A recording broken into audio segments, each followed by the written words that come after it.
Dako tayo mga kapatid sa unang pagtatanong ng ating affirmative. Pastor Eric, your time start now. Okay, tanong, no? Ginamit ko ang 1.15, no? No? Sa teolohiya, ano yung gamit na ano yung gamit na parabola rito? Allegorical o metaphorical? Sagot ko allegorical. Yung allegorical, nagsasalita ka niyan pero tumutukoy yan sa mga bagay na malalalim. Yan ang allegorical eh. Nag-aaral ako niyan, Bible theologies ako, 4 years course ako, buddy. Okay, ibig sabihin, no, ito yung allegorical. Ngayon, ang tanong, no, yung bang tinutukoy dito na mga pinutol, no, sabi mo, sa puno, ay mga ligtas? Oo, hindi. Yes, mga ligtas yan. Ang katunayan nga, Roma 11:17, sabi diyan, sapagkat kung ang tunay ng mga sangay na nga bali, at ikaw na isang ulibong ligaw ay naisanib sa kanila, ikaw ay nakabahagi sa ugat ng katabaan ng punong ulibo. Yan, ligtas yan mga yan. Ikinabit yan dahil nawala yung mga nangabali. Nakabahagi yan sa ugat ng katabaan ng punong ulibo. Ligtas yan, kapatid! Okay. Sabi mo ligtas, no? Sabi mo ligtas. Ngayon ang tanong ito, no? No? Ito ang tanong. Si Judas ba, no? At yung mga Pariseo o mga Hudyo noon na nakasama niya, na sinasabing nakasama niya at tinawag na alagad, nakasama ba sa pulong ito? Oo, hindi. Nakakasama pero nabali. Roma 11:17, sapagkat kung ang tunay ng mga sangay na nga bali, at ikaw na usang ulibong ligaw ay naisanib sa kanila. Merong mga nabali sa sanga. Kaya nga ang kaligtasan nawawala kasi nababali. Yan kapatid, malinaw yan. So ibig sabihin, itong mga Pariseo na tinutukoy dyan at si Judas, yun, na nakasabit doon, nakasanga roon, ay nabali dahil sila ay mga ligtas? Oo, hindi. Yes, ligtas sila. Kaya nga nawala kaligtasan nila Kaya nga hindi totoo once save, always save Dahil nababali. Ang katunayan nga, si Kristo talaga pumuputol. Yung hindi nagbubunga ng mabuti, pinuputol yan. Hebreo 6 ng 8, basahin mo. Kaya talagang di mo mauunawaan yan kasi nga sabi sa Mateo ng 13, kahit umunawa kayo ng umunawa, hindi kayo makakaunawa. Di mo talaga maunawaan yan, kapatid. Okay, next question. No? Sabi mo, yung mga osas, ginamit mo yung mga osas, ginamit mo, na ang aral nila, kahit pumatay, kahit man-rape, ligtas pa rin. Paano mo mapapatunayan yan, no? Dito, no? Sa ating usapan na yung aral nila na kapag pumatay, man-rape, ay ligtas pa rin.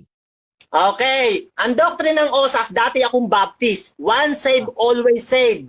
Minsan na ligtas, magpakailanman ligtas. Yan kapatid. Objection din ako. Pastor Eric, objection. So hindi niya naunawaan yung tanong ko, sabi ko sa akin ako, hindi sa kanya, hindi sa iba. Paano mo Okay, clarification. Proceed. Clarify ko? Okay, Proceed. objection din ako. I-clarify muna, tapos counter objection tayo ha. Sige.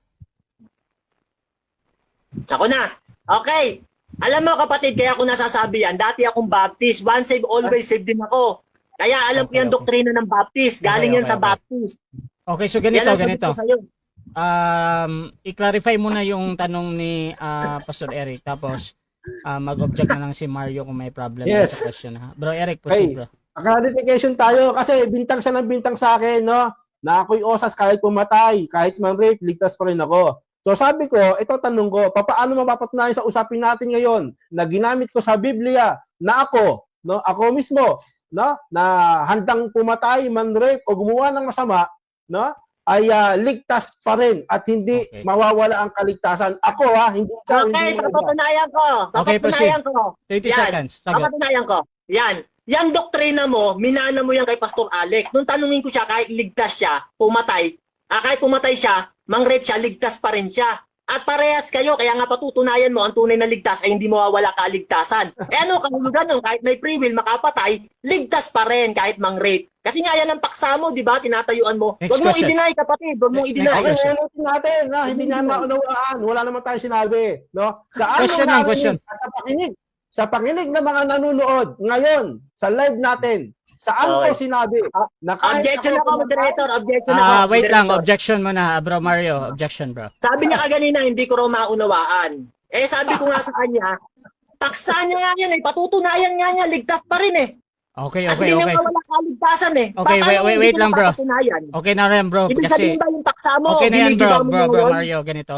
Pag mag-object kayo, bro, I expect mga kapatid na merong mga violation. However, I think gusto mong ipaliwanag yung premise nung sinabi niya. Kung tutol ka dun, bro, mamaya i-rebat mo na lang. Pero dito, Pastor Eric, tuloy-tuloy ka pa din sa pagtatanong, bro. Okay. Sige, tuloy tayo. Okay, ito uling tanong natin dito sa aking sinasabi. Paano napat na at sinabi ko na kahit pumatay ako, manrek, ay ligtas pa rin ako sa akin. Sa sinabi ko sa debate natin, mapapatunayan bang sinabi ko yun? Sasagot ko, oo, hindi. Okay. Yan, oo. Ito katunayan, ang paksa, patutunayan mo na ang tunay na ligtas ay hindi nawawala kaligtasan. Ibig sabihin nun, pag tunay kang ligtas, kahit mang-rape ka, pumatay ka, ligtas ka pa rin. Kaya nga sabi mo, hindi nawawala kaligtasan eh. Yan, napatunayan ko na. Next. Inalis nyo, Okay. free will, Galatians 5:13.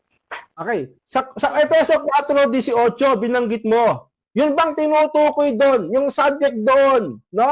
Yun ba'y mga tunay na ligtas o hindi ligtas? Tunay na ligtas. Kaya nga sabi, nahiwalay eh. Meron bang nahiwalay na hindi nakakabit? Sabi diyan, sa kadiliman ng kanilang pag-iisip, sila'y nangahiwalay sa buhay ng Diyos. Ibig sabihin, pag nahiwalay, nakakabit yun sa puno. Kaya nga ang Diyos pumuputol talaga, Roma 11:17, sapagkat ang mga tunay na sangay nangabali. Yan. Okay, Merong next uling ligaw na naisanib ng mga bagong naligtas. Meron bang ligtas na sinasabi sa kadiliman, no? Ng kanilang pag-iisip, madilim ang kanilang buhay, pag-iisip, masasabi mo bang ligtas to? Oo, hindi. Oo, meron. Uunawain mo lang. Kaya nga sabi diyan, sa kadiliman ng kanilang pag-iisip, sila'y nangahiwalay sa buhay ng Diyos. Nangahiwalay sa buhay ng Diyos. Hindi mo talaga maunawaan yan, kapatid. Sabi kasi ng Mateo 13:13, yung kahit umunawa kayo ng umunawa, hindi kayo makakaunawa. Sabi sa ikalawang Timoteo 3:7, lagi kayo nagsisipag-aral, di kayo nakaalam ng pagkaalam ng katotohanan. Kayo yun, kaya di mo talaga maunawaan yan. Okay. Gatas ka pa Sabi dito sa 17, ito nga ang sinasabi ko na sinasaksihan ng Panginoon na kayo hindi nagsisilakad para naggaya naman ng lakad ng mga hintil.